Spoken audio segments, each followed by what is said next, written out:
Nous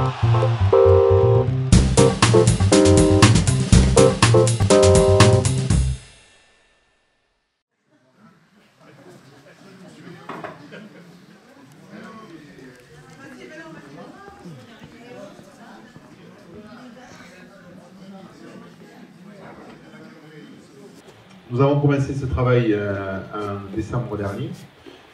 L'idée, c'est de pouvoir le terminer avant le mois de, c'est pas avant le mois de juin, mais en tout cas dans le courant du mois de juin. Pour organiser les choses, donc sur la journée, je visite 4 communes. Le souhait, c'est de garder à peu près 1h30 de discussion avec le conseil municipal. Et le soir, donc, on convoque une réunion publique sur une de ces 4 communes. Je comprends bien que ce n'est pas toujours facile de pouvoir se rendre à ces réunions publiques. Moi, je voudrais remercier en tous les cas le public, ceux qui ne sont pas élus, de pouvoir s'y rendre, parce qu'on entend dans les temps qui courent beaucoup de besoins de débat, de participation à ce débat, etc. Moi, j'ai finalement pas attendu le mouvement des Gilets jaunes, parce que je l'avais annoncé l'an dernier lorsque je m'étais présenté à l'élection. Je ne vous l'ai pas dit, oui, mais ça fait un peu plus d'un an maintenant que je suis président du Grand FIJAC. J'ai succédé à Martin Manly qui a souhaité se retirer. Et j'avais dit à ce moment-là que je ferais l'exercice que je suis en train de vous présenter, tout simplement parce que je sentais effectivement qu'il y avait un besoin de rencontrer la population de notre communauté de communes et puis les élus également, et c'est la raison pour laquelle on fait ce travail. J'ai souhaité également qu'on puisse, au niveau des services, avoir une présence au plus haut niveau, de manière à ce qu'ils puissent eux aussi comprendre quelles étaient les attentes d'une part de la population, mais d'autre part des conseils municipaux.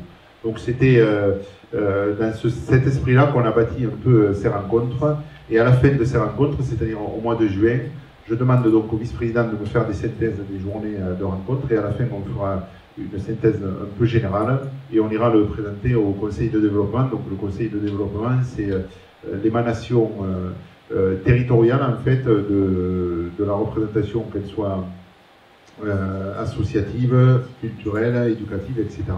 Donc il y a une trentaine de membres à ce conseil de développement, et on ira leur présenter le ressenti et nos travaux, en tous les cas la synthèse qu'on aura à ce moment-là élaborée.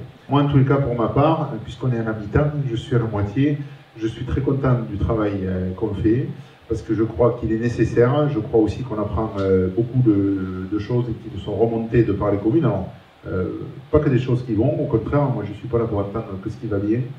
Si vous avez des sujets qui peuvent fâcher, il faut aussi le dire, parce que c'est pas la peine de contourner les problèmes, il faut savoir les affronter. Donc, on voit avec l'ensemble des communes quels sont des sujets qui pourraient être améliorés dans la relation commune-intercommunalité. Voilà. Et dans la relation habitant-intercommunalité, c'est le même sujet. On a voulu juste faire un rapide retour sur les institutions telles qu'elles sont organisées au niveau national. Bon, vous avez évidemment, vous le savez tous, que la France est une république laïque, démocratique et sociale, avec une organisation, si je commence par la base, parce que pour moi c'est le plus important, au niveau des communes. Donc on a 34 970 communes aujourd'hui, c'est l'équipe avec un bas, qui ont élu donc 521 661 conseillers municipaux sur l'ensemble de leur commune. Évidemment, c'est un suffrage universel direct, comme vous le connaissez, c'est souvent l'échelon qu'on connaît le mieux. Et ensuite, donc, on élit en commune les délégués intercommunaux. Donc, on a à ce jour en France 12 300 syndicats intercommunaux, dans lesquels on retrouve 1260 métropoles, donc ça, ce sont des grosses collectivités, les communautés urbaines, les communautés d'agglomération et les communautés de communes. On y reviendra tout à l'heure parce que vous verrez par rapport à ça le travail qui a été fait sur notre territoire.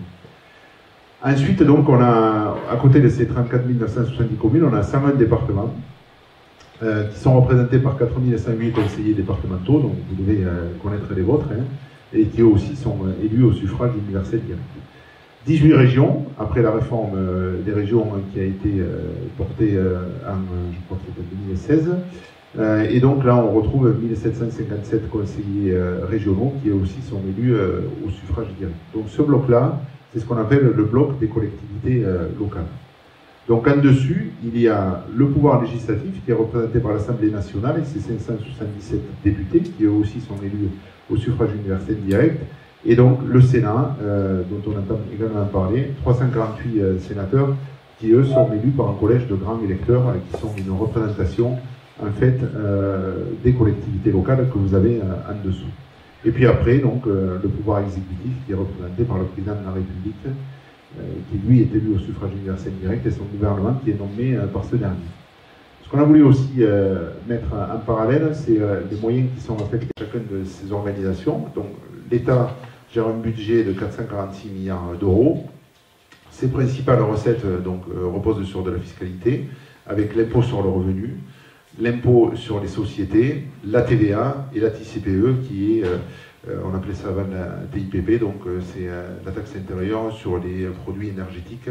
Avant c'était sur les produits pétroliers, donc on en entend beaucoup parler ces jours-ci dans le contexte des Gilets jaunes. Donc ça c'est grosso modo ce que gère l'État, et puis en dessous donc les collectivités locales et les 233 milliards d'euros qui composent le budget de ces mêmes collectivités.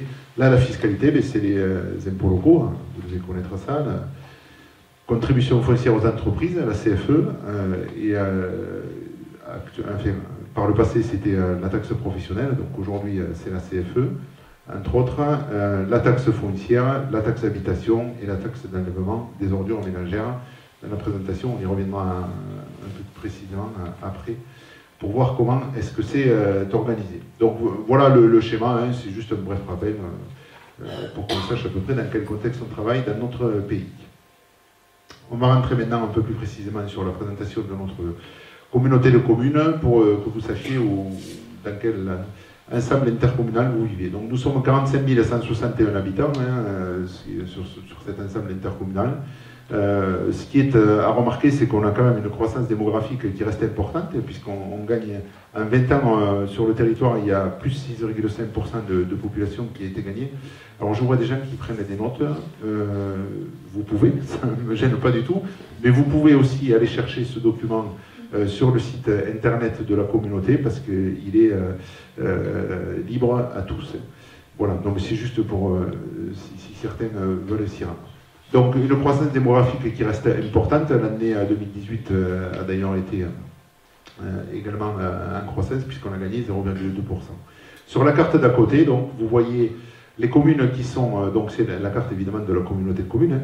Les communes qui sont en rouge, ce sont celles qui gagnent plus de 30% de population sur cette même période. Celles qui sont en orange, ce sont celles qui gagnent de 10 à 30% de population par an. Celles qui sont en gris, ce sont celles qui font de 0 à plus 10%. En bleu ciel, de 0 à moins 10%.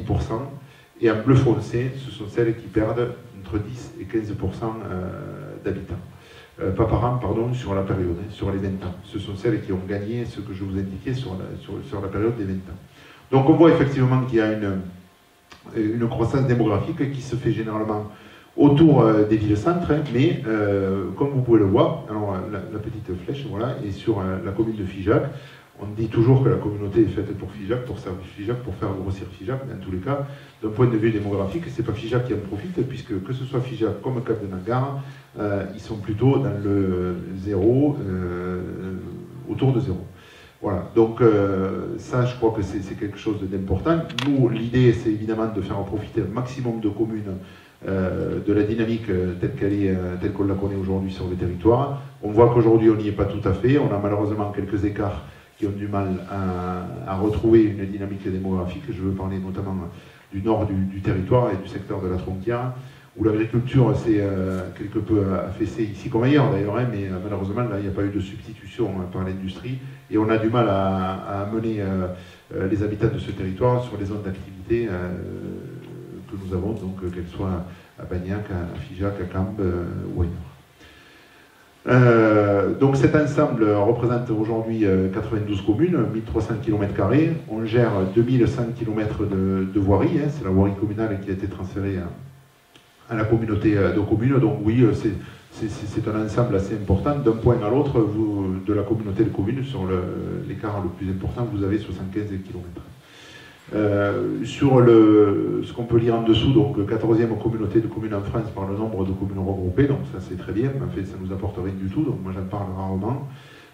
Simplement ce qu'il faut comprendre, c'est que la volonté des élus, ça a été de regrouper donc 4 communautés de communes, donc Figeac communauté, Cos-Ségala-Limargue qui était sur le secteur de la Capelle-Marival, Vallée-Écosse qui était sur le secteur de l'Hivernon et le Haut-Ségala qui était sur le secteur de la Tronquière, mais c'est aussi l'effacement de 15 syndicats qui, du fait que cette communauté se soit mise en place, ces syndicats ont disparu. Donc on entend beaucoup dire qu'il y a trop d'élus. Ici, le boulot a été fait, parce qu'à travers la disparition de toutes ces structures, c'est beaucoup d'élus aussi qui n'ont plus été en fonction. J'insiste sur le fait que ce sont, dans tous les cas, des élus sur un suffrage universel indirect, puisque c'est des élus qui sont nommés par la représentation communale. Une autre caractéristique qui est propre aux zones rurales, c'est le nombre d'habitants par kilomètre carré. Donc on a une densité de 34 habitants par kilomètre carré. La France en moyenne est évidemment beaucoup plus densifiée puisqu'elle est à 113 habitants par kilomètre carré. Mais chez nous, donc, ça nous oblige évidemment en termes de longueur de voirie par habitant, longueur de réseau, que ce soit plus bien, que ce soit le réseau d'eau, etc. par habitant. Ben oui, les coûts sont plus élevés parce qu'on est en zone rurale. Mais ça, on le savait avant de commencer à l'exposer. Quelque chose qui est un peu plus particulier, c'est notre zone d'emploi. Donc nous avons une zone d'emploi selon l'INSEE qui compte à peu près 17 000 emplois.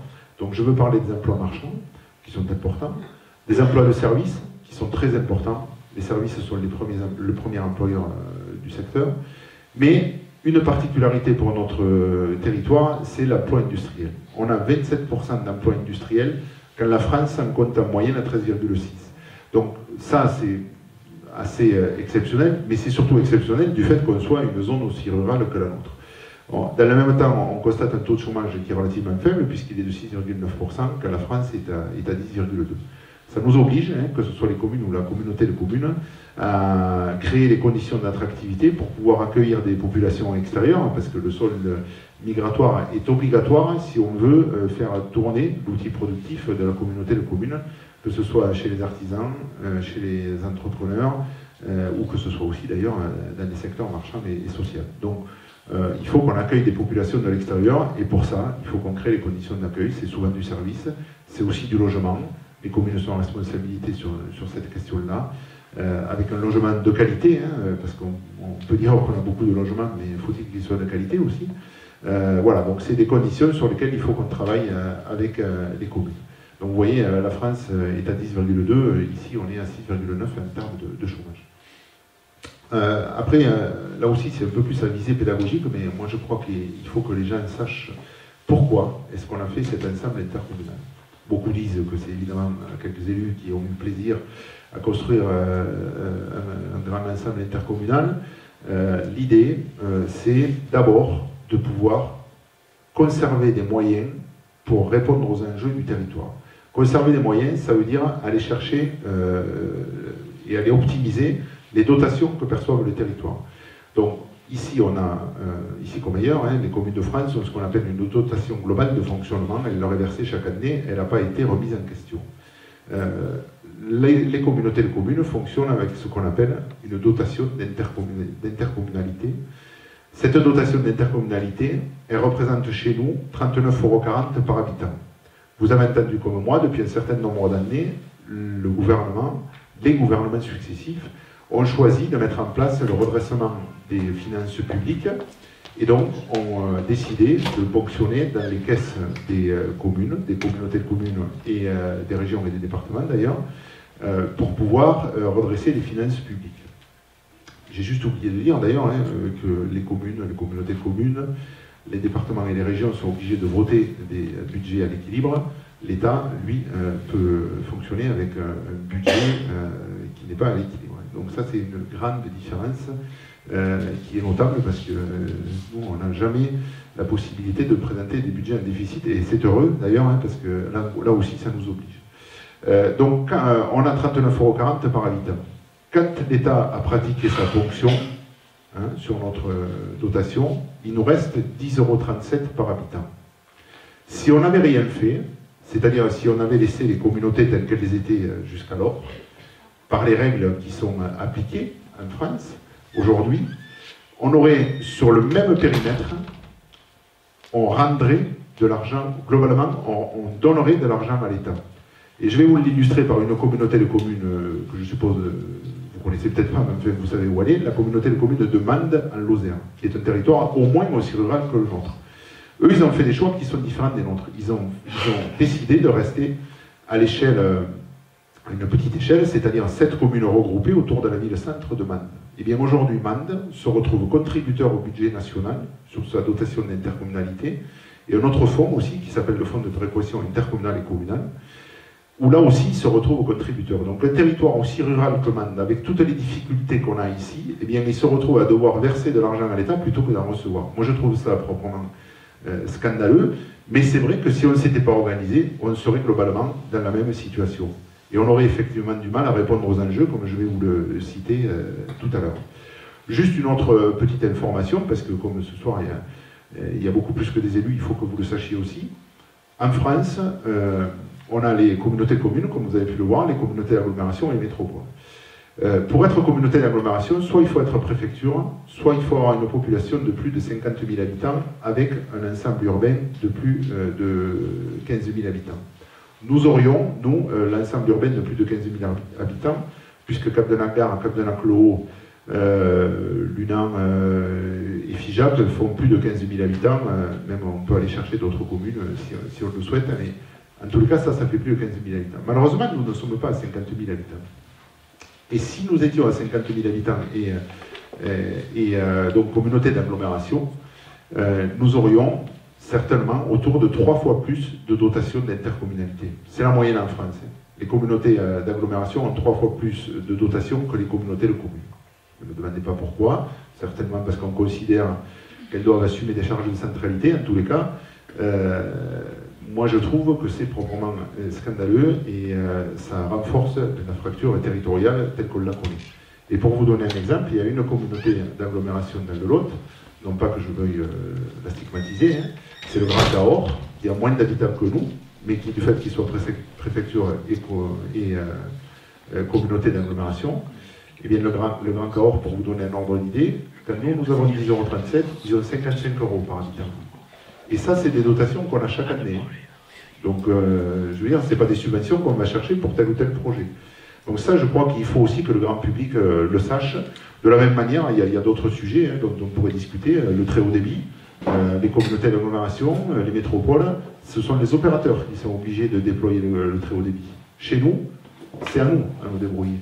Donc, pour ce qui nous concerne, heureusement, le département a fait un bon travail. Il s'est groupé avec le Lot, l'Aveyron et la Lozère pour déployer le très haut débit. Pour autant, il faut que notre communauté de communes contribue, et elle contribue à hauteur de 300 000 € pendant 15 ans. Là où une communauté d'agglomération n'aura pas à payer.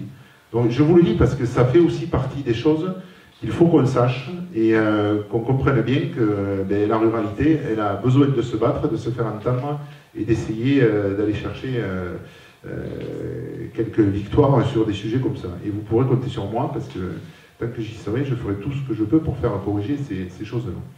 Donc, en dessous, on a mis un coefficient d'intégration fiscale. En fait, c'est la dernière explication que je vais vous donner, mais elle est également importante.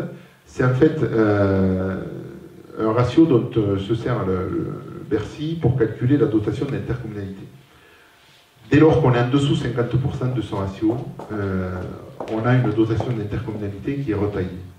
Alors il faut toujours qu'on soit très vigilant par rapport à ça. Et ce ratio, en fait, c'est l'expression des compétences qui sont exercées par la communauté de communes. C'est-à-dire les communes, on le verra tout à l'heure, mais ont un bloc de compétences qu'elles exercent et un autre qu'elles peuvent faire exercer à la communauté de communes. Donc on est obligé d'être très vigilant sur ce sujet et c'est 48,86%. Pour vous l'illustrer concrètement, quand vous et moi payons 100 € d'impôts ménage, c'est-à-dire la taxe d'habitation, la taxe sur le foncier bâti ou non bâti, qu'on isole la part départementale, il y en a 48,86 qui vont dans la caisse de la communauté de communes et le reste dans la caisse de la commune. pour faire fonctionner donc chacune de ces collectivités. Voilà, donc, mais c'est aussi quelque chose sur lequel il faut qu'on soit très vigilant, parce que on n'a pas, si on est à la moyenne nationale, par exemple, qui est à 36,62, eh bien, on se voit encore une fois retailler notre dotation d'intercommunalité. Alors, j'essaye de vous donner ces explications pour bien comprendre qu'on ne vit pas non plus dans un monde qui, d'une part, n'est pas stabilisé, mais qui, d'autre part, est assez hostile et il faut toujours essayer de s'adapter. Bon, je vais essayer d'aller relativement vite sur les points qui sont ici présentés. Donc, on a voulu mettre un peu à l'exergue ce qu'on considère comme étant des points forts du territoire. Donc, un territoire dynamique, hein, je crois que chacun conviendra. En termes d'emploi, bon, le Grand Figeac, c'est entre 150 et 200 créations d'emplois nets par an. Alors, quand je dis le Grand Figeac, je m'exprime mal, c'est le territoire du Grand Figeac. Parce qu'il est clair que la réussite, elle est du côté des entreprises et pas du côté de la collectivité. Nous, on est là pour accompagner les projets, pour en aider certains à se développer. Mais on a quand même ce constat, donc 150 à 200 emplois qui sont créés chaque année sur le territoire.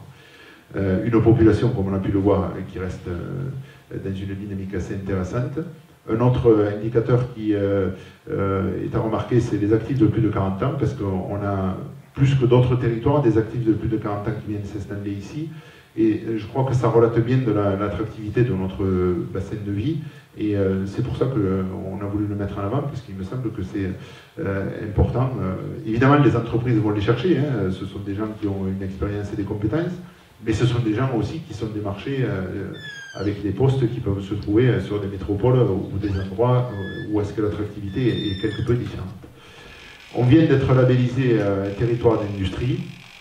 Donc c'est un label qui est attribué par l'État. Il y a 134 territoires d'industrie en France. Il y en a, enfin, nous sommes dans la première vague, donc des 30 premiers.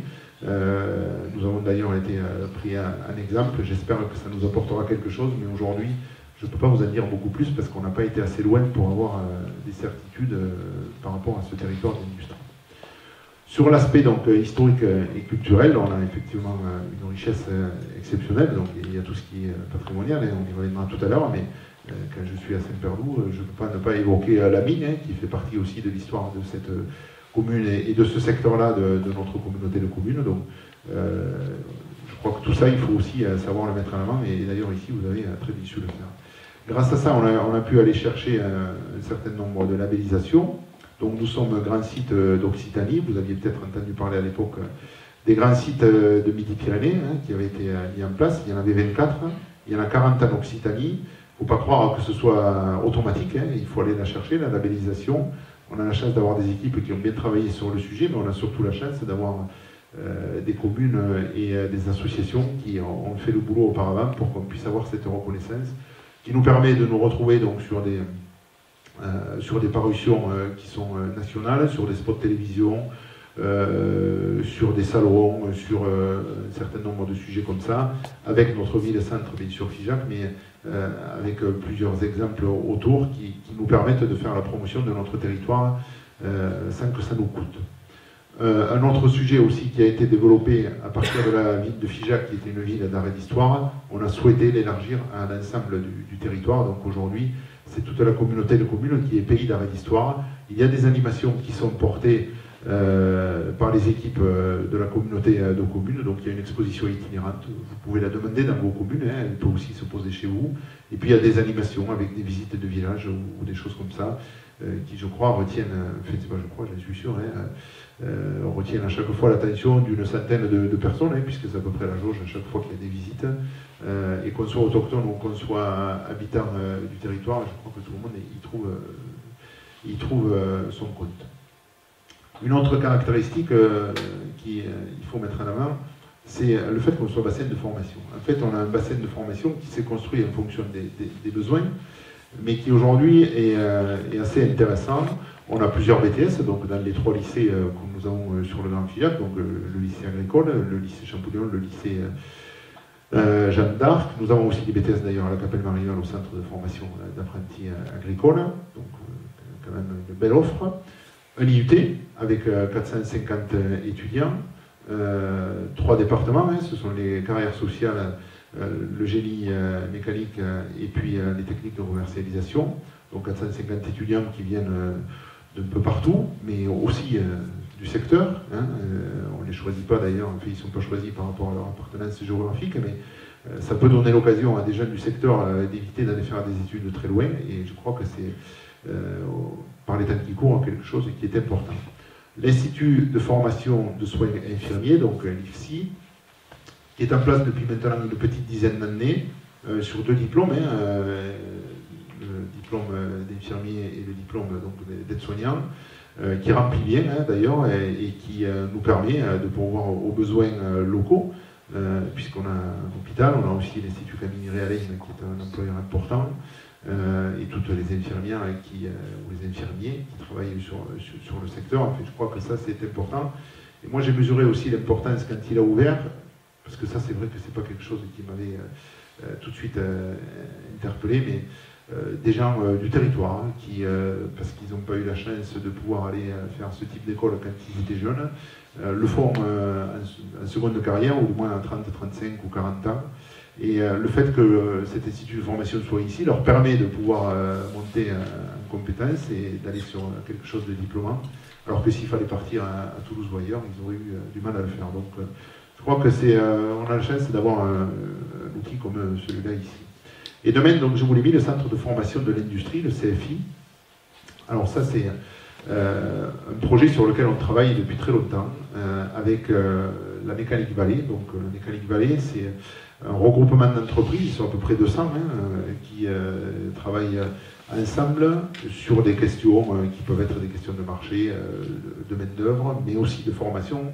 Et c'est devenu un sujet récurrent. Donc ces entreprises, elles sont de Rodez jusqu'à Limoges.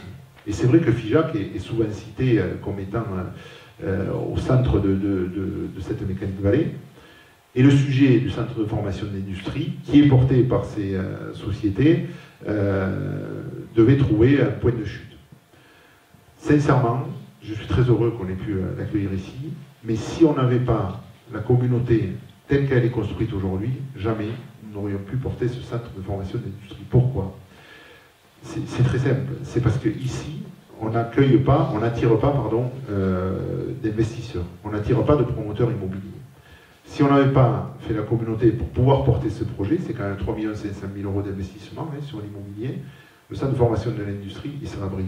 C'est évident, parce qu'à Brive, ils ont toutes les facilités pour attirer des promoteurs. Donc, ils se seraient construits à Brive, et demain, donc l'attractivité aurait été encore plus forte sur le secteur de Brive, et nos entreprises auraient eu certainement un peu plus de difficultés pour les faire former leur personnel à Brive. Donc je suis très heureux que ce soit ici. C'est un centre de formation de l'industrie qui va accueillir à peu près 200 personnes formées, soit des formations adultes, soit quelques formations continues enfin, sur l'année.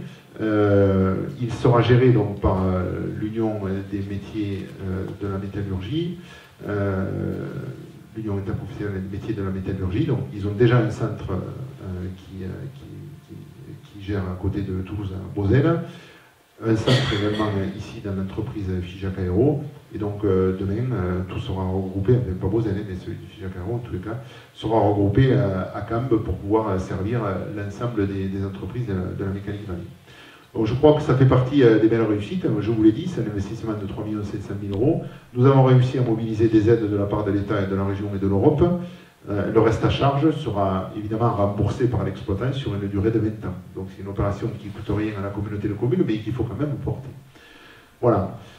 Ensuite, on avait voulu évoquer quelques sujets là autour du potentiel touristique et tout ce qui entoure l'aspect du bien vivre au pays. Hein. Donc on l'évoque pas souvent, mais l'aspect naturel est un atout considérable sur lequel beaucoup reviennent désormais.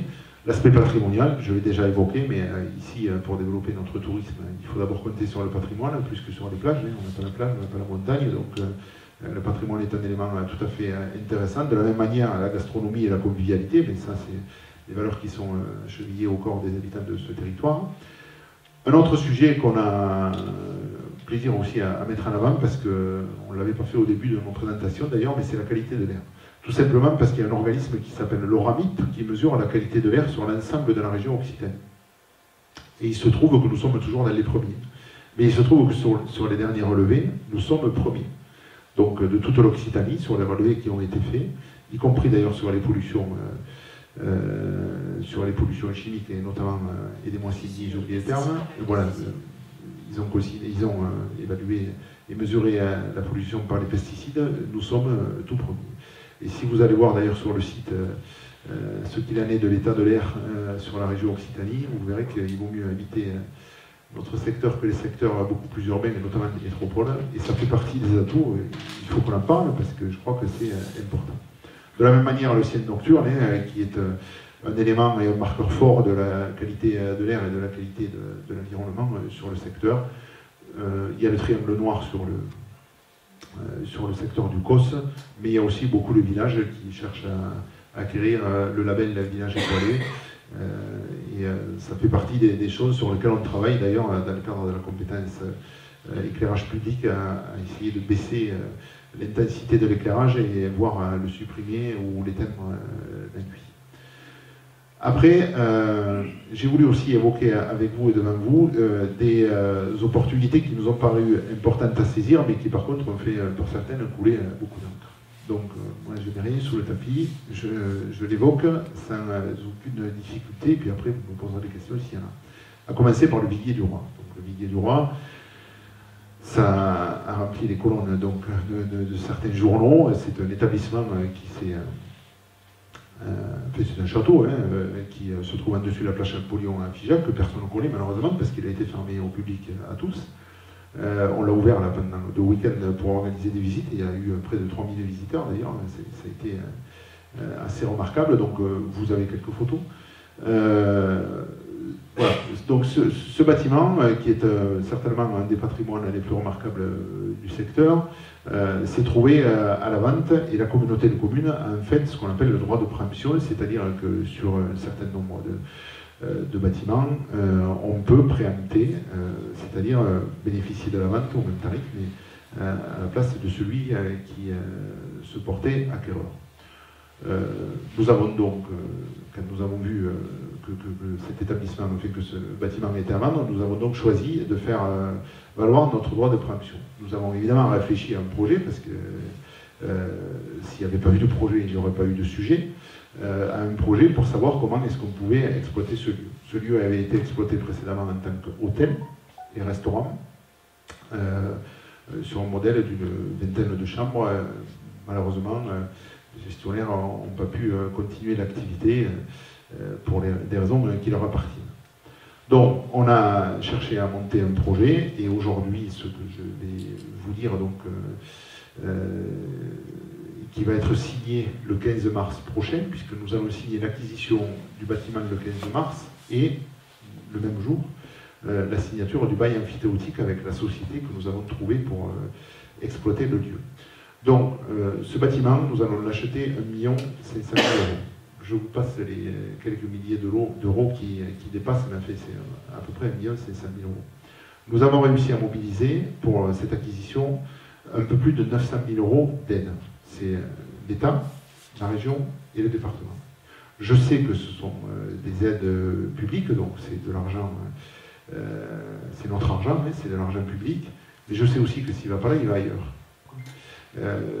Là aussi, il faut qu'on en ait conscience, l'argent public, quand il est bien utilisé, il n'y a pas de raison de s'en priver. Donc il reste, comme vous pouvez le voir, 600 000 € à charge. Nous avons donc cherché un exploitant, donc l'exploitant c'est le groupe Cité Hôtel, qui est un groupe familial, il y a la mère et 3 enfants, qui exploite exactement ce type d'équipement aujourd'hui à Carcassonne. Donc si vous passez à Carcassonne, allez faire un tour, ça s'appelle l'hôtel de la Cité, c'est assez facile à retenir. Ils ont aussi l'hôtel des Consuls à Toulouse, qui est en plein centre de Toulouse. Ils ont d'autres hôtels à Carcassonne dont j'ai oublié le nom, et un autre à côté de Perpignan. Donc il y a un savoir-faire, il y a une gamme qu'ils sont habitués à exploiter. Et là, le modèle qu'ils souhaitent mettre en œuvre, en fait, nécessite qu'ils puissent avoir 30 chambres. Il y en a 21 aujourd'hui, donc ils vont porter des améliorations, et ils vont investir entre 2 500 000 et 300 000 € pour créer les 12 chambres supplémentaires. Donc sur ce bail amphithéotique, nous allons demander au groupe Cité Hôtel une redevance annuelle de 40 000 € sur 28 annuités. Donc si vous faites le calcul, vous verrez que la communauté qui devait chercher à financer 600 000 € va finalement retrouver beaucoup plus que ça sur la période, évidemment avec le risque si jamais l'entreprise fait faillite, si jamais, etc., etc. Mais en tous les cas, je crois que nous avons affaire à une entreprise qui a du savoir-faire, qui est sérieuse. D'ailleurs, je ne vous l'ai pas dit, mais ça sera un hôtel Mercure, franchisé par le groupe Accor. Et dans le même temps, ils reprennent aussi le restaurant La Digne du Viguier, que peut-être vous connaissez. Ils reprennent le restaurant, mais ils reprennent aussi le personnel, qui aujourd'hui d'ailleurs est déjà dans le contingent du groupe Cité Hôtel. Et ils vont embaucher une quinzaine de personnes pour faire tourner l'ensemble. On est sur une gamme de produits qui n'existait pas aujourd'hui sur le bassin du Figeac, c'est du 4 étoiles. Leur étude marketing a été faite en fonction de ça, sachant qu'ils ont aussi la capacité à faire la publicité de Figeac en même temps qu'ils vont faire la publicité de ce qu'ils exploitent déjà, ce qui leur permettra, je l'espère, de trouver l'équilibre, mais a priori, on n'a pas fait ça tout seul sur le coin de la table, on a fait aussi faire une étude par la CCI, c'est quelque chose qui a été, comme vous pouvez l'imaginer, assez abouti. Donc voilà où est-ce que nous en sommes aujourd'hui, et puis encore une fois, les chiffres que je vous donne, j'ai oublié de le dire, mais ils sont vérifiés par la Cour des comptes, et les chiffres que vous trouvez dans certains journaux, parfois ne le sont pas. Donc il faut aussi que vous en ayez conscience. Moi je vous donne la véracité, parce qu'après je sais, et comme ces jours-ci on a un contrôle de la Cour des comptes, je peux vous assurer que je sais de quoi je parle.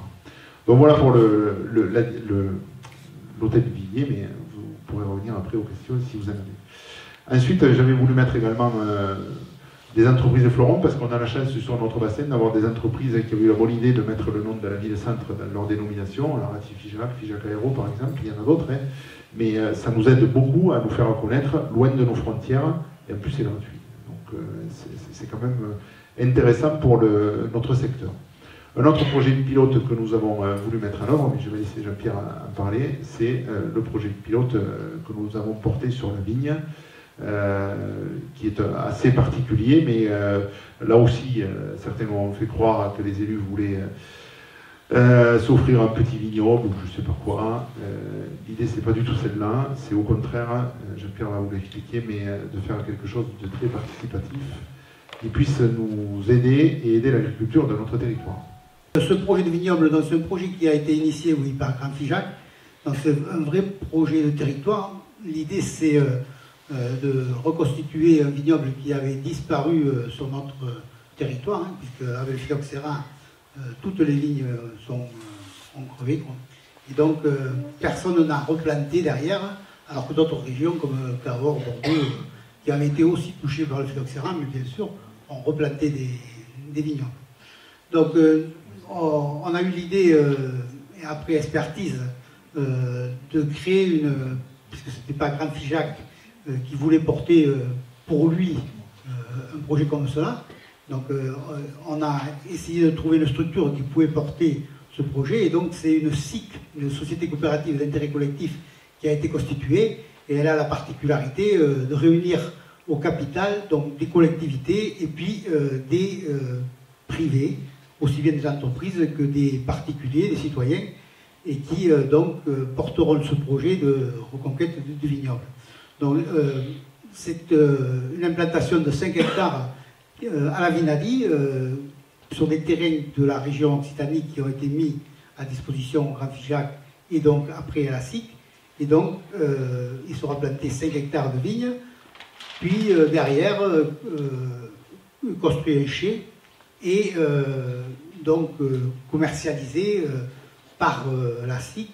Et l'idée, c'est vraiment que d'autres producteurs, avec cette structure qui sera une couveuse, donc on peut appeler ça une couveuse ou une pépinière, comme on peut, pourront venir s'agréger à ce projet et donc planter chez eux de la vigne et utiliser bien sûr toute la notoriété de la SIC par le biais de la marque, par le biais de la qualité du vin, par le biais aussi des professionnels qui seront sur place, puisqu'on aura embauché un salarié qui s'occupera de la culture, qui s'occupera aussi de tout ce qui est vinification et tout ça, donc d'apporter justement cette technique qui aujourd'hui a complètement disparu sur notre territoire.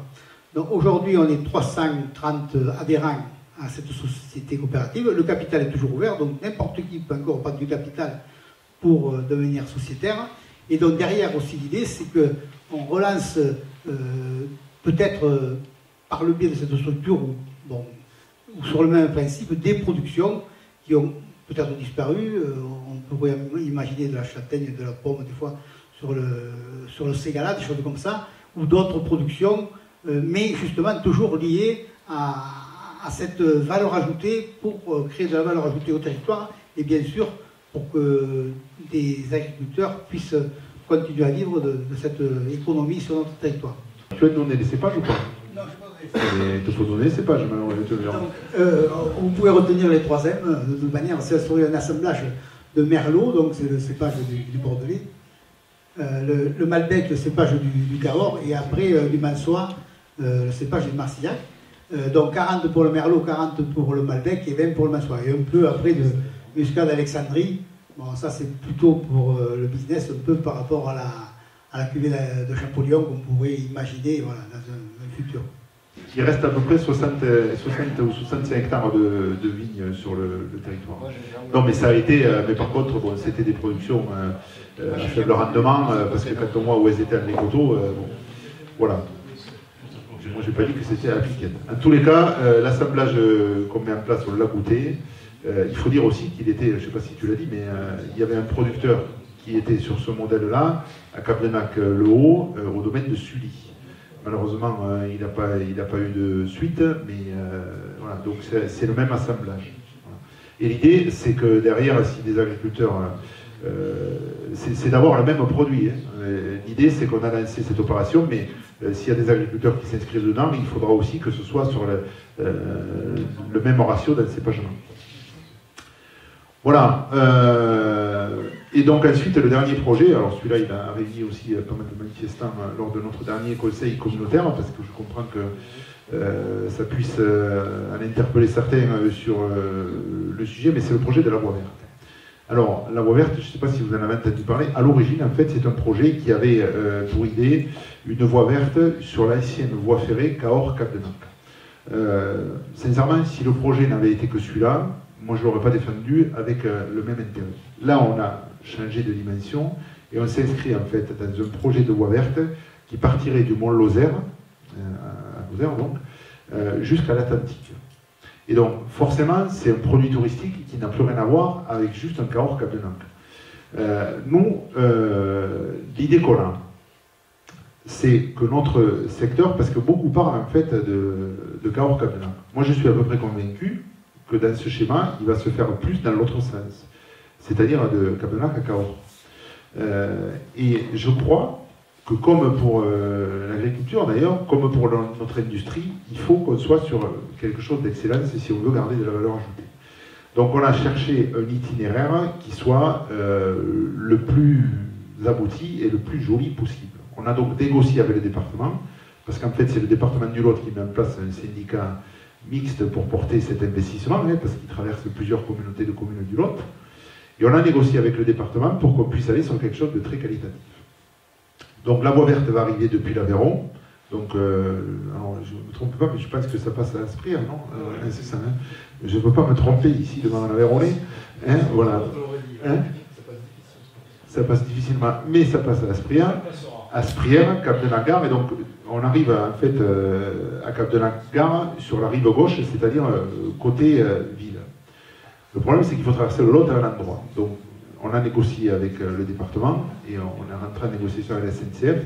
L'idée, c'est d'accrocher un ouvrage au pont ferroviaire métallique que vous avez après la sortie de Capdenac, direction des Cases Vives. Ce pont n'a rien de remarquable, si ce n'est que vous êtes bien renseigné, c'est un pont Eiffel. Donc, premier élément patrimonial assez intéressant. De là, donc, on redescendrait sur la voie communale qui est entre la route départementale et le Lot, sur un petit kilomètre, pour aller chercher après un autre élément de patrimoine remarquable que peu de gens connaissent, mais il s'agit en fait du tunnel batelier qui a été créé en 1862, très peu utilisé parce que la voie ferrée est arrivée à Capdenac en même temps, et qui reste quand même un ouvrage remarquable et qui marquerait véritablement l'entrée sur notre territoire. Donc de cet ouvrage qu'on traverserait, comme vous pouvez le voir en bas à droite, on continuerait après sur l'ancien chemin de halage, rive droite du Lot. Alors là, vous êtes en dessous la route départementale quand vous avez Capdenanclo en haut à gauche et que vous allez vers Capdenancar, c'est en bas là-bas à droite. Donc on suivrait rive droite du Lot pour aller chercher en fait la voie ferrée qui commence au village du Soulier, donc un peu plus loin. Et là, on monte sur la voie ferrée, sur l'ancienne voie ferrée, pardon, jusqu'à Cahors. On a un autre point aussi particulier que je négocie avec le département, c'est le passage au fond de la descente de la Madeleine, où là on a négocié de pouvoir avoir un passage souterrain. Parce que là c'est un peu coupe-gorgé quand même. Donc on a négocié ça, le département est OK, donc aujourd'hui on a délibéré, je ne sais plus quand est-ce que c'était, mais un mois de cela, pour qu'on puisse s'engager dans ce projet. C'est évidemment un projet de long terme, mais je crois que ça peut nous apporter, de la même manière que les chemins de Saint-Jacques ont pu apporter à notre territoire, mais là on est un peu sur le même sujet, donc c'est dans cet esprit qu'on l'a construit, mais encore une fois c'est un projet qui va prendre plusieurs années à aboutir, mais qui me semble très structurant pour notre territoire. Voilà un peu pour les éléments essentiels et qui nous paraissaient être les points forts du territoire. On va poursuivre la présentation. Tout d'abord, le fonctionnement décisionnel. Donc, derrière moi, la diapo présente tout le processus qui aboutit à la prise de décision au niveau du Grand Figeac, donc décision qui est prise par le conseil communautaire, qui est l'instance décisionnelle de la collectivité, qui est composée des 126 conseillers communautaires issus des 92 communes, et qui se réunit tous les mois pour examiner toutes les décisions nécessaires au bon fonctionnement de la collectivité. Ce conseil a délégué une partie de son pouvoir à l'exécutif. Donc l'exécutif, c'est le président et ses 15 vice-présidents qui assurent par délégation toutes les décisions nécessaires au bon fonctionnement de la collectivité, donc les ressources humaines, la compta et l'exécution du budget. Alors cet exécutif, il se réunit toutes les semaines, donc à un rythme très, très régulier pour assurer toute la circulation d'informations et la bonne fluidité aussi de toutes les décisions. Pour parfaire cette préparation, le bureau, qui est une émanation donc, de 39 conseillers communautaires, se réunit préalablement pour débattre, examiner les décisions, les amender et en proposer de nouvelles. Et donc c'est là que, au-delà de cet aboutissement finalement en termes de délibération, tout le processus qui permet de mettre en place des politiques au niveau du Grand Figeac se fait au sein de commissions. Donc vous voyez deux types de commissions qu'on pose aujourd'hui permettent de travailler de cette manière. Des commissions thématiques qui sont très classiques dans les collectivités, donc des commissions qui regroupent une ou plusieurs des compétences du Grand Figeac, on les verra un petit peu plus loin. Ces commissions, elles sont composées entre 40 et 50 membres, elles se réunissent à peu près tous les trimestres. Par exemple, en début d'année, comme en ce moment, elles se réunissent pour préparer le budget de la compétence en question, mais elles se réunissent régulièrement aussi pour proposer et concevoir de nouveaux projets sur les compétences en question. Ce qui est moins classique, c'est le fonctionnement en commission territoriale, donc 6 commissions territoriales pour le Grand Figeac, pour les 6 secteurs qui composent le territoire, donc vous les voyez sur la carte. Ces secteurs sont sous l'autorité d'un vice-président. L'objectif, c'est de faire un travail plus transversal au sein de ces commissions, justement pour ne pas se limiter à des approches thématiques, mais plutôt territoriales, avec des projets qui sont d'intérêt communautaire, mais qui sont plus en prise avec des problématiques plus locales. Et plus, ces secteurs correspondent à des bassins de vie, donc avec forcément des spécificités et des besoins particuliers. Donc ça, c'est une volonté aussi spécifique à notre collectivité, de par notamment sa taille. Au regard de cette organisation, bien sûr, il y a du personnel, il y a une administration. Donc aujourd'hui, le Grand Figeac, c'est 220 agents permanents. Donc, on monte à peu près à 250 agents en unité, puisqu'on vous verrez, on a des compétences, notamment au niveau des piscines, qui nécessitent d'augmenter le personnel. Donc aujourd'hui, le Grand Figeac, c'est une organisation au sein d'une direction générale, donc Jérôme François de DGS et 2 DGA. Derrière nous, il y a une équipe qui assure les fonctions support pour à peu près 15 personnes.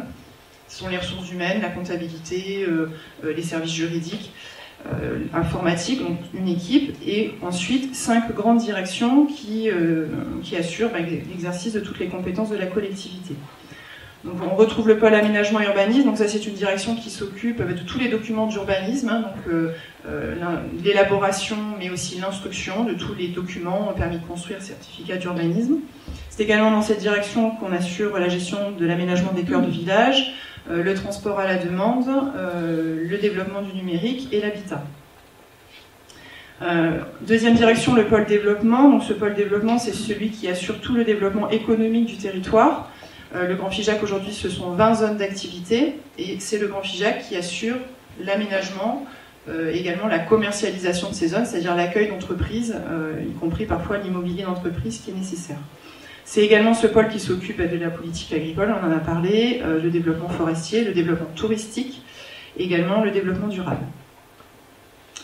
Le pôle culture, donc lui, assure les 2 grands métiers autour du patrimoine, donc un service qui est commun avec la ville de Figeac et qui assure l'animation, on l'a évoqué tout à l'heure, du pays d'art et d'histoire. Grosso modo, c'est la valorisation de notre patrimoine et sa conservation, donc avec un travail étroit avec les bâtiments de France notamment. Et puis un deuxième métier autour de l'offre culturelle. Donc l'offre culturelle, c'est le réseau des médiathèques, bibliothèques au niveau du Grand Figeac, l'offre de spectacles, les cinémas et les écoles de musique. Le pôle enfance-jeunesse lui assure la coordination et le portage même de 2 crèches, des espaces jeunes, et puis l'animation du contrat local de santé, donc une politique très spécifique à notre collectivité, notamment un centre de santé avec des médecins qui sont salariés du Grand Figeac sur la partie nord du territoire. Et enfin le pôle technique, donc lui assure toute la compétence voirie, ordures ménagères, l'éclairage public, le SPAN, donc sur l'assainissement non collectif, et puis tous les bâtiments communautaires, dont en particulier les équipements sportifs, puisqu'aujourd'hui nous avons 7 piscines communautaires et 2 stades d'intérêt communautaire, donc un gros patrimoine immobilier. Donc, ce qui est important aussi de noter par rapport à notre organisation et le choix qui a été fait, c'est de conserver toutes les implantations au plus près des besoins. Donc, sur cette carte, vous voyez plein de petits symboles. Ces symboles représentent des services et des agents du Grand Figeac qui sont bien toujours auprès de la population et des besoins auxquels ils répondent. Et donc ça, c'est une volonté aussi particulière. Certaines communautés ont fait le choix, au contraire, de rassembler les services, de les concentrer en certains endroits. Pour notre part, c'est un choix politique fort aussi de le maintenir. Ensuite, on a voulu lister, remettre à plat aussi, parce qu'elles ont beaucoup évolué ces dernières années, alors, soit par l'évolution de la collectivité, mais aussi par la loi, les compétences exercées par le Grand Figeac. Donc aujourd'hui, le Grand Figeac, comme toutes les communautés de communes, exerce 2 sortes de compétences. D'une part, les compétences obligatoires, donc c'est celles qui sont sur la partie gauche. Ces compétences, elles sont prévues par la loi. Toutes les communautés de communes de France exercent ces compétences. Donc c'est l'économie, l'urbanisme, donc je vais citer de la conception, de la planification jusqu'à l'instruction, la collecte et le traitement des ordures ménagères, l'aire d'accueil des gens du voyage qui donc sur notre territoire est situé à Figeac, la GEMAPI. Donc la GEMAPI, c'est la gestion des milieux aquatiques et la prévention des inondations. Donc ça, c'est une compétence que l'État a assurée jusqu'à l'année dernière et a récemment transférée aux collectivités. Et nous préparons ce que la loi prévoit aussi potentiellement à partir de 2020 et au plus tard en 2026, c'est-à-dire le transfert de l'eau potable et de l'assainissement, ainsi que les services d'accueil au public, donc c'est les MSAP. Donc ça, c'est le socle. Toutes les communautés de communes de France exercent les mêmes compétences. Ce qui est particulier, spécifique au Grand Figeac, c'est toutes ces compétences qui sont donc sur la deuxième colonne, qui sont le fruit de l'histoire, mais aussi le fruit d'une démarche volontaire des communes de transférer au niveau intercommunal ces compétences pour les mutualiser et, on l'a évoqué tout à l'heure avec le coefficient d'intégration fiscale, les consolider aussi financièrement. Donc je ne vais pas toutes les lister, mais vous voyez, elles sont assez nombreuses et pour certaines très spécifiques, notamment par exemple le numérique, vous l'avez cité, Président, mais également la santé, qui sont nécessaires sur des territoires comme les nôtres. On a ensuite fait un petit focus justement sur les compétences et le transfert. Donc le transfert de compétences, on entend souvent, des compétences exercées au niveau communal sont passées au niveau de la commune, ou d'ailleurs de nouvelles compétences sont créées. Donc, comment ça fonctionne concrètement quand cela se produit? Donc, dans un premier cas, la compétence existait au niveau de la commune. J'ai pris le cas des piscines par exemple. Donc, une piscine communale devient une piscine communautaire. Comment ça se passe concrètement? Au moment où le choix du transfert est fait, bien sûr, un recensement de ce que représente la compétence, en l'occurrence l'équipement, est fait. Donc les moyens humains qui sont dédiés, le bâtiment lui-même, les services associés, les recettes qu'il génère, les emprunts qui sont encore éventuellement en cours. Tout cela est bien recensé et au moment du transfert est transféré au niveau de l'intercommunalité. À partir de ce moment-là, la commune n'a plus le droit d'intervenir sur la compétence ou l'équipement, c'est la communauté qui le gère et qui gérera aussi les évolutions nécessaires sur cette compétence ou sur ce bâtiment. Le bâtiment est pris dans un état, s'il faut le moderniser, c'est la communauté qui assurera la suite. Dans ce cas-là, au bout du compte, il y a un jeu de vases communicants. Les ressources fiscales que la commune prélevait pour faire fonctionner cette compétence ou cet équipement sont transférés au niveau de la communauté et de fait le budget communal baisse d'autant. Donc là, il y a une équivalence. Dans d'autres cas, il s'agit d'une compétence nouvelle, donc soit qui est nouvellement transférée à la communauté. J'ai parlé de la GEMAPI par exemple, c'était pas une compétence qui était exercée au niveau communal, c'est l'État qui l'exerçait directement. Ou le centre de santé par exemple, c'est un nouveau service qui est créé au niveau intercommunal. Dans ce cas-là, c'est une compétence nouvelle et donc les ressources nouvelles sont recherchées et donc créées par la fiscalité. On l'a vu, notre ressource est fiscale au niveau de l'intercommunalité. Voilà, ça nous semblait important aussi de rappeler ces mécanismes, ce qui ensuite nous permet d'aller vers le budget. Donc le budget du Grand Figeac, donc en ce moment il est en élaboration pour le budget 2019. Les orientations budgétaires seront présentées la semaine prochaine. Et le budget voté en avril. Donc là, on a mis les chiffres 2018. Donc aujourd'hui, le Grand Figeac, c'est un budget de l'ordre de 57 millions d'euros. Ce qui est important d'avoir en tête, c'est 34 millions d'euros de fonctionnement et à peu près 23 millions d'euros d'investissement. Cette part de l'investissement, alors que nos ressources, on l'a dit au départ, sont relativement finalement en baisse par nos dotations, avec la contribution à la dette publique, globalement pourrait aussi impacter notre capacité à investir. Bien au contraire, le choix politique a été fait de continuer à investir et de conserver une part d'investissement significative, voire même en augmentation, puisque vous le voyez, en 2018, elle était en évolution de plus 23%, donc ça c'est une volonté forte de continuer d'investir. On a vu des exemples emblématiques. Ce qui est important aussi pour nous, et on le voit aussi, c'est important de le... C'est forcément quelque chose qui est observé, c'est l'évolution de la dette. Investir, c'est s'endetter. Aujourd'hui, la dette est totalement maîtrisée au niveau du Grand Figeac. La dette par habitant est en dessous de la moyenne française. Elle est de 179 € pour le Grand Figeac. Là, au niveau français, on est au niveau de à peu près 184 €. Et ça reste un objectif, de conserver cette capacité d'autofinancement, mais aussi de maîtriser, voire même de faire réduire. Ce sera le cas cette année, notre endettement. La part de l'investissement reste chez nous importante, mais il faut bien se dire qu'on a beaucoup de chance, donc on investit notamment sur nos zones d'activité pour pouvoir permettre à nos entreprises de se développer. Mais on a une chance par rapport à d'autres, c'est qu'elles sont créées, elles sont remplies. Malheureusement, il y en a beaucoup qui créent des zones d'activité et qui voient des entreprises beaucoup plus tardivement. Cette année, enfin 2018, vous voyez qu'il y a plus 23% dans l'investissement, c'est aussi cyclique. Là, ça correspondait à des investissements qui nous étaient demandés, notamment sur les zones de l'Aiguille et d'Herbe Molle. C'est pour ça qu'il y a une variation. On n'augmente pas chaque année de 23%. Je ne voudrais pas vous faire peur. Mais il y a des années où il faut amortir les coûts. Cette année, on aura aussi le CFI, le Centre de formation de l'industrie. Mais à chaque fois, c'est quand même des investissements qui ont des recettes en face. Parce qu'on ne le dit pas assez souvent. Quand on fait une zone d'activité, on vend le terrain, donc ça c'est une première recette, mais généralement ça laisse quand même un déficit. Mais ce qui est important, c'est la contribution foncière des entreprises ou la contribution à valeur ajoutée des entreprises qui est reversée au Grand Figeac par rapport à l'outil de production qu'elles mettent en place. Et pour vous donner un ordre d'idée, la dynamique de 2018, ça a été plus 600 000 €. Donc on voit bien que l'outil productif à l'échelle du Grand Figeac, il reste quand même dynamique.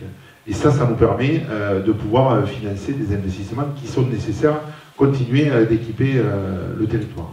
Voilà, je voulais vous dire ça. Et puis juste sur la dette, deux mots, on le mesure, la dette elle se mesure en fait en temps de remboursement. Donc nous sommes parmi les mieux situés puisqu'on est à 2,6 années. Si jamais il fallait rembourser la dette, il nous faudrait 2,6 années de fonctionnement pour le faire.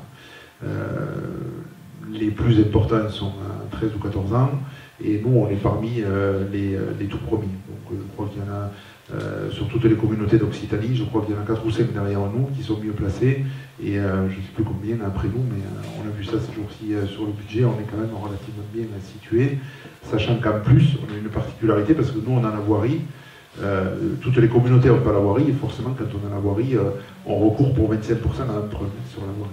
Et sachez aussi que cette année 2019 pardon, on va se désendetter un peu puisque notre remboursement d'emprunt baisse de 96 000 €. Donc on est quand même sur une dette parfaitement maîtrisée, comme l'a dit Michou. Ah ouais, c'est moi ça, pardon. Oui, alors on zoome sur la fiscalité pour vous expliquer que la fiscalité en fait c'est le produit d'une base multiplié par un taux. Le problème c'est que nous on vote les taux sans qu'on connaisse les bases. Donc généralement, les bases nous sont communiquées après qu'on ait voté le taux. Donc même si on vote des taux constants, suivant l'évolution de la base, le contribuable peut voir son impôt augmenter. Donc ça, c'est toujours assez particulier comme exercice, mais bon, c'est comme ça. Non, là aussi, c'est juste un petit rappel, donc, pour vous dire qu'est-ce que perçoivent les différents niveaux de collectivité. Donc sur l'impôt sur les ménages, l'impôt sur les ménages va principalement donc au département pour ce qui concerne le foncier bâti, au Grand Figeac pour ce qui concerne les 3 taxes, taxe d'habitation, foncier bâti, foncier non bâti, et aux communes pour le reste. Pour ce qui est des taxes d'enlèvement d'ordures ménagères, donc ça c'est une taxe spécifique qui est affectée à un service. C'est-à-dire qu'on est obligé de prélever le montant du coût du service. Donc là, comme c'est le Grand Figeac qui organise tout le service, c'est le Grand Figeac qui bénéficie du produit de la taxe. Et concernant les entreprises, donc on a la région qui a une petite part de la contribution sur la valeur ajoutée des entreprises, de la même manière le département, et pour ce qui est de la part qui revient à la communauté de communes, c'est 7,6 millions d'euros sur la CVAE. Voilà. Donc la fiscalité du Grand Figeac, c'est à peu près 58% des recettes de fonctionnement. C'est un chiffre aussi, je ne veux pas vous noyer sur les chiffres, mais c'est peut-être des choses qui sont intéressantes à savoir.